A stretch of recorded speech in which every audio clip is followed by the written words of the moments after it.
The biting New York wind whipped across the tarmac, stinging Mock Riley's cheeks, but his focus remained absolute. He pulled his wool coat tighter, the chill a minor inconvenience compared to the responsibility he shouldered, securing the president's safe passage on tonight's commercial flight to Los Angeles. This wasn't just about process.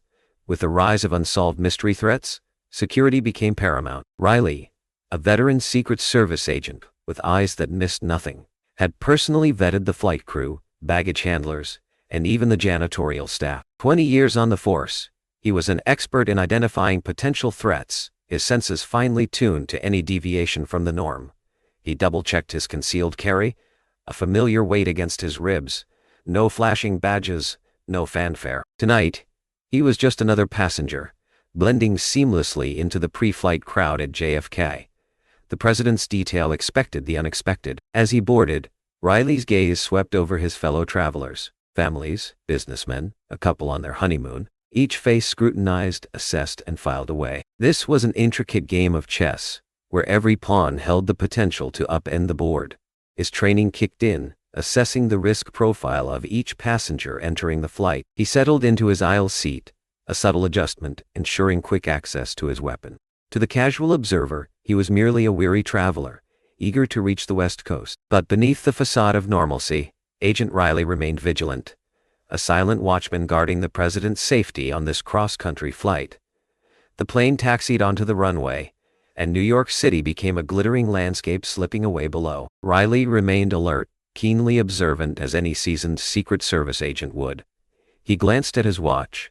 His journey was beginning, and all seemed to be according to plan. Officers Ben Miller and Javier Davis, partners at the Port Authority Police Department, boarded the plane a few minutes later, their uniforms crisp and their movements purposeful. They were assigned to provide additional security on this particular flight, a routine task elevated due to POTUS's upcoming presence. Their briefings had emphasized vigilance, the threat of unsolved mystery events, and a see something, say something mentality, but the line between cautious observation and prejudiced profiling was dangerously thin. A tightrope they walked daily. As they moved down the aisle, Miller, the senior officer, scanned the passengers. His eyes, hardened by years on the force, stopped on Riley, a black man seated alone near the middle of the plane. Miller's internal alarm bell started ringing, a reflexive response honed by countless false alarms and late-night stakeouts. Too calm, too observant, he thought. And what's with the heavy wool coat in this weather? The recent, vaguely worded briefing on a potential sleeper cell, all details conveniently left out, resurfaced in his mind. "See anything, Ben?" Davis murmured, his voice barely audible above the hum of the aircraft and the pre-flight chatter. He was eager to learn from Miller, to prove his worth as a partner. Miller nodded subtly, his gaze never leaving Riley. "That guy in the aisle seat looks a little off." He kept his voice low, ensuring no one nearby could overhear. He felt the adrenaline beginning to rise. Davis, eager to prove himself and not seem naive, followed Miller's gaze. "You think he's connected to something?" He wanted to be on the lookout for any thrilling story that might come his way. "Can't be too careful, Javier. Remember what they said about blending in? The guy's practically trying to disappear, yet he's drawing all the attention." Miller's tone hardened, his inherent biases now coloring his perception, amplified by the pressure to perform. He felt the familiar itch of suspicion settling under his skin. They found their seats a few rows behind Riley. From their vantage point, they continued their surveillance, exchanging hushed observations. Miller pointed out Riley's seemingly casual posture and his focused eyes, arguing it was too controlled for a regular passenger. Davis, despite feeling uneasy about the increasingly tenuous nature of these assumptions, trusted Miller's experience. "Maybe he's just a frequent flyer," Ben Davis offered, trying to introduce a more reasonable explanation. Meanwhile, Riley, attuned to the subtle shifts in his environment from years of working undercover, sensed the increased scrutiny. He fought the urge to react, knowing any overt action would only confirm their suspicions, escalating the situation unnecessarily. He remained still, acutely aware of their gaze on him, hoping this journey wouldn't be derailed by unwarranted prejudice. He had a job to do. As they continued to observe, fueled by assumptions and a poorly defined briefing, Miller's initial unease solidified into conviction. The red flags were piling up, each observation reinforcing his predetermined narrative. Davis remained unsure but deferred to his partner's lead, a decision he would soon regret.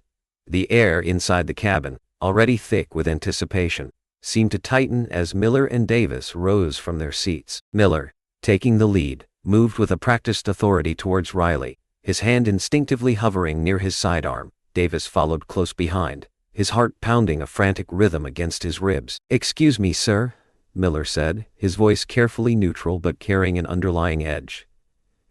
He positioned himself in the aisle, effectively blocking Riley's path. "Can we have a word, Riley?" Without a flicker of surprise, met Miller's gaze. He knew this was coming. Years of training had prepared him for such encounters. He subtly scanned the surrounding passengers, ensuring no one was within earshot. "Is there a problem, officers?" he asked, his voice calm and measured. "Routine security check," Miller replied, his eyes narrowing. "Mind showing us some identification?" "Of course," Riley said smoothly, reaching inside his coat. But before he could produce his credentials, Davis interjected, his voice rising with an urgency that shattered the carefully constructed calm. "Hold it right there," Davis snapped, his hand now fully on his weapon. "Slow movements, pal. We know your type." The unsolved mystery was about to be solved. Miller shot Davis a warning glance, but the damage was done.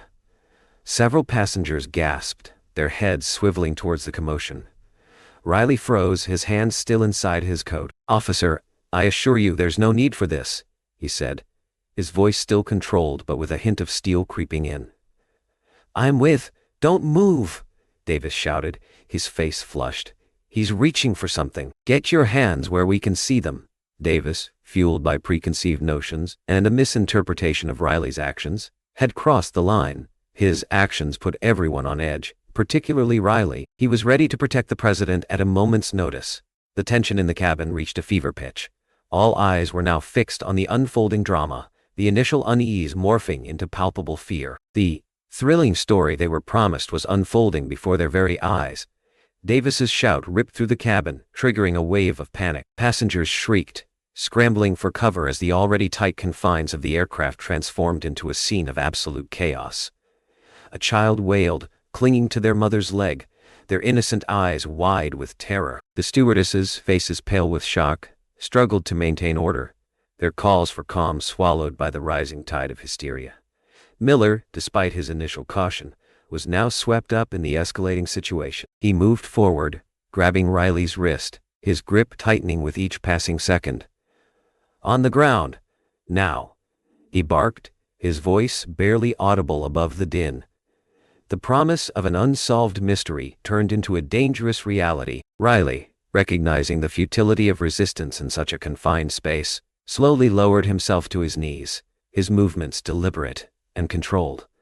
"Officers, you're making a mistake," he said, his voice firm but strained. "I'm a federal agent. I'm here to protect the president. You're putting him in danger by doing this." But his words were lost in the maelstrom of fear and confusion. Davis, adrenaline coursing through his veins, ignored Riley's pleas, his mind racing with images of terrorists and potential attacks. The training protocols they had followed for years washed over him. He saw what he wanted to see. With Miller's help, he forced Riley onto the floor, the rough carpet scraping against his skin. "Everyone stay calm," Miller yelled, trying to regain control of the situation. "We have the situation under control." But the reassurances rang hollow, failing to quell the mounting panic. Riley, pinned to the ground, felt a surge of frustration. Every second, he remained detained. The president's safety was potentially compromised. He was sworn to protect and serve, but his hands were now bound, his voice unheard. This disruption could compromise everything, but those feelings were not visible. As Miller and Davis struggled to handcuff him, Riley offered no resistance, his mind already racing, calculating the potential ramifications of this disastrous encounter. He maintained a stoic expression, betraying none of the turmoil churning within him. He had to do something to rectify the situation, but his hands were tied. He realized he was being removed from the plane. The officers hauled him to his feet, their grip tight and unforgiving. The passengers watched in stunned silence as Riley was escorted down the aisle, his head held high, his face an impassive mask. But beneath that facade of composure, Agent Marcus Mac Riley burned with frustration and an unwavering determination to reclaim his duty. The fluorescent lights of the airport detainment cell buzzed with an irritating monotony, casting a harsh, unforgiving glare on the sterile surroundings. Riley sat on the cold metal chair, the handcuffs biting into his wrists, a stark reminder of his current predicament. The thrilling story Miller and Davis had hoped for had become his personal nightmare. Miller and Davis stood across from him, their expressions a mixture of apprehension and stubborn conviction. They had confiscated his wallet, his phone, and most disturbingly, his Secret Service credentials, dismissing them as clever forgery. The cold air was hard to breathe. "Look, officers," Riley said, his voice weary but resolute. "I've told you who I am. I've shown you my ID. Call the Secret Service. Verify my identity. You're wasting valuable time." "We'll handle the investigation, Riley," Miller said, his tone laced with skepticism. "We have procedures to follow." "Procedures?" Riley scoffed, his frustration bubbling to the surface. "You're compromising national security because you let your prejudices cloud your judgment. The president is on that plane, and I should be there protecting him." He sat straight up in the chair. Davis shifted uncomfortably, his doubt growing with each passing minute. But Miller remained resolute, clinging to his initial assumptions. "We're just doing our job, Riley, making sure everyone on that plane is safe." "Safe? Safe?" Riley repeated, his voice rising. "You think you're making people safe? You've created a chaotic situation based on nothing but your own biases.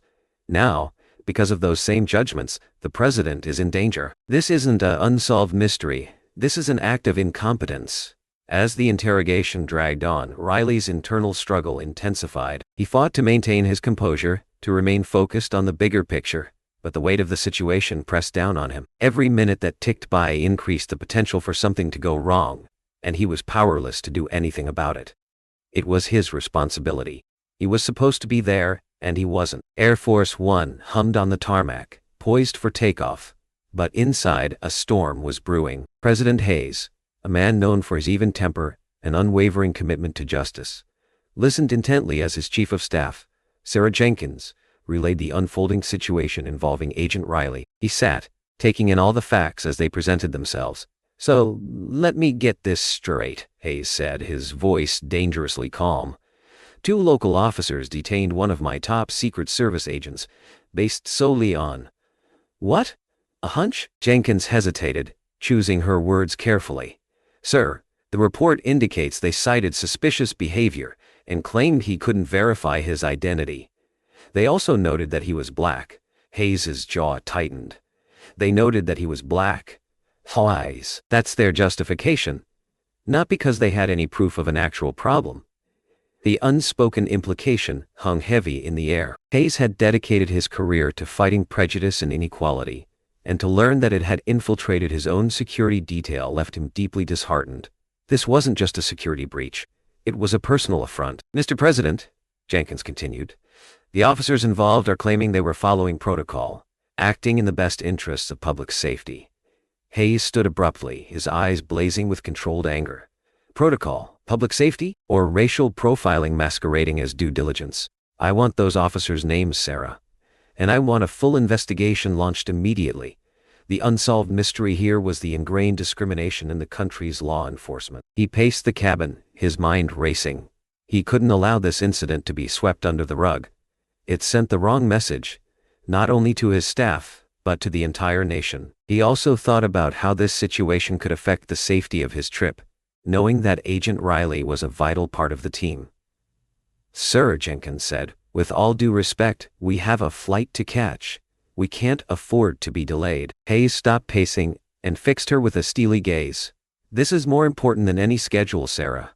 A grave injustice happened today, and one of my best agents is sitting in a jail cell all because of the color of his skin. And I won't stand for it. I want them released now." He looked around the room, meeting the eyes of each member of his team. "Inform the flight crew we're deboarding," he said, his voice firm and resolute. "I'm going down there myself." The scene inside the Port Authority Police Precinct was one of stunned silence. The arrival of President Hayes and his entourage, a phalanx of Secret Service agents and bewildered aides, had sent shockwaves through the normally bustling station. Phones stopped ringing, conversations ceased, and all eyes were fixed on the unexpected guests. This was one thrilling story no one had anticipated. President Hayes strode purposefully through the precinct, his face etched with a mixture of anger and disappointment. He ignored the curious stares and hushed whispers, his focus solely on the two officers who had dared to detain one of his own based on nothing but prejudice. He asked to be taken to the detainment area, and he was immediately escorted to where Riley was being held. Miller and Davis, summoned from the interrogation room, stood nervously before the president, their faces pale and their composure shattered. The air crackled with tension, the weight of their actions bearing down on them. They both swallowed hard, knowing they were facing the biggest challenge of their careers. Officers Miller and Davis, I presume? Hayes, his voice low and resonant, carrying an unmistakable undercurrent of disapproval. He stepped closer, his gaze unwavering. I understand you apprehended one of my Secret Service agents earlier this evening. Miller, his voice trembling slightly, spoke first. Mr. President, we were following protocol. We identified a potential security threat and acted accordingly. Hayes raised an eyebrow, his expression conveying a profound sense of disbelief. A threat? Agent Riley? A man who has dedicated his life to protecting me and this country? Because he was black? Davis shifted uncomfortably, avoiding the president's gaze. Sir, we didn't know he was Secret Service. He failed to properly identify himself. Failed to identify himself? Hayes repeated, his voice laced with sarcasm. Or did you simply refuse to believe him because of your own preconceived notions? Because of his skin color? The silence hung heavy in the air. Both officers knew they were cornered, their carefully constructed justifications crumbling under the weight of the president's unwavering gaze. This wasn't the ending to an unsolved mystery they had imagined. I'm deeply disappointed in both of you, Hayes continued, his voice filled with a sense of personal betrayal. You swore an oath to protect and serve, to uphold justice and equality. Instead, you allowed your biases to cloud your judgment, jeopardizing the safety of my entire team. What you did today was unacceptable. He paused, his eyes sweeping over the two officers, assessing the depth of their remorse. I expect a full and unequivocal apology to Agent Riley, he said, his voice leaving no room for argument. And I expect you to learn from this experience.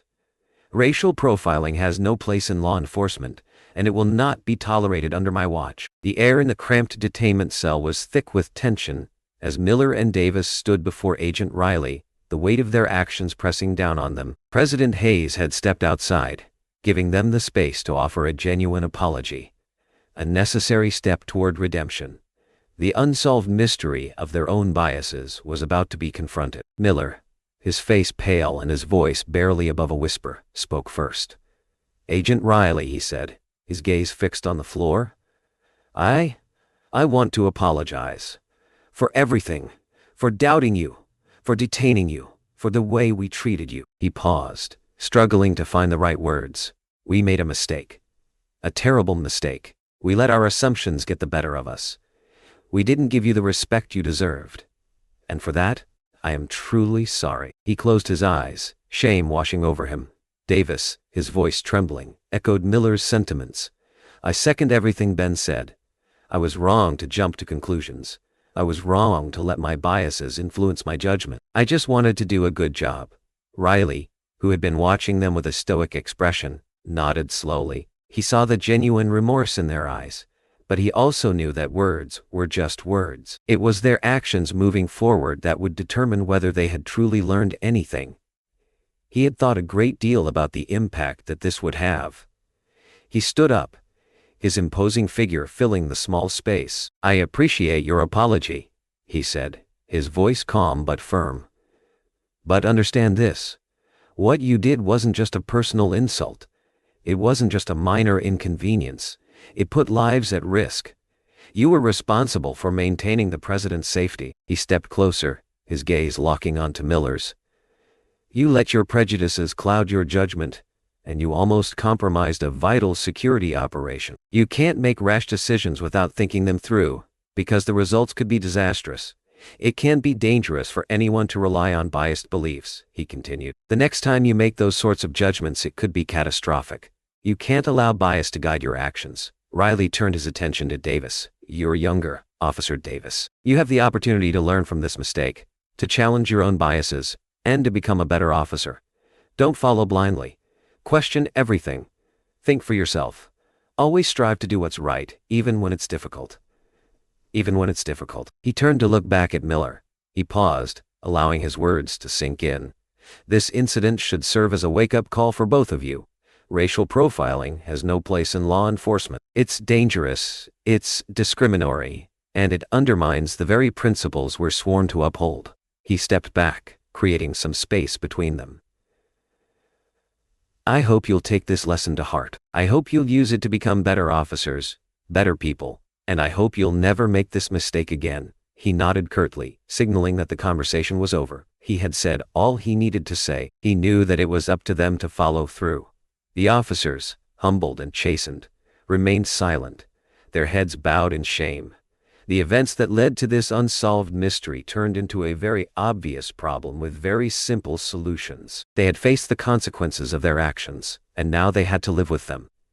But Riley and President Hayes had given them a path to redemption. The interior of Air Force One offered a stark contrast to the sterile confines of the detainment cell. The plush seats, the soft lighting, and the hushed efficiency of the staff created an atmosphere of calm and control. But for Riley, the events of the past hour still lingered. A knot of frustration and righteous anger twisting in his gut. He was back on the job, back in his element. But the sting of injustice remained. President Hayes greeted him with a warm smile and a firm handshake, a silent acknowledgement of the ordeal he had endured. No words were necessary. Their shared understanding transcended the need for explanations. There was no unsolved mystery here. "Welcome back, Agent Riley," Hayes said, his voice sincere. "Glad to have you with us." Riley simply nodded, his eyes conveying his unwavering loyalty and dedication. "Ready to serve, Mr. President." As the plane finally taxied down the runway, Riley settled back into his seat, his gaze sweeping over the cabin, assessing the security one last time. The other passengers, aware of the earlier commotion, offered him subtle nods of respect, their faces reflecting a mixture of curiosity and understanding. But Riley's mind wasn't focused on their reactions. His thoughts were on the deeper implications of what had occurred. The incident served as a stark reminder of the pervasive nature of racial bias, a disease that could infect even the most dedicated professionals, creating potentially disastrous consequences. A thrilling story with real consequences. He knew that his job was more than just protecting the president. It was about upholding the principles of justice and equality, about ensuring that everyone, regardless of their race or background, was treated with dignity and respect. And to be part of that was enough. The plane lifted off the ground, soaring into the night sky. As New York City receded below, Riley reaffirmed his commitment to his duty, his resolve strengthened by the events of the evening. He would not let prejudice win.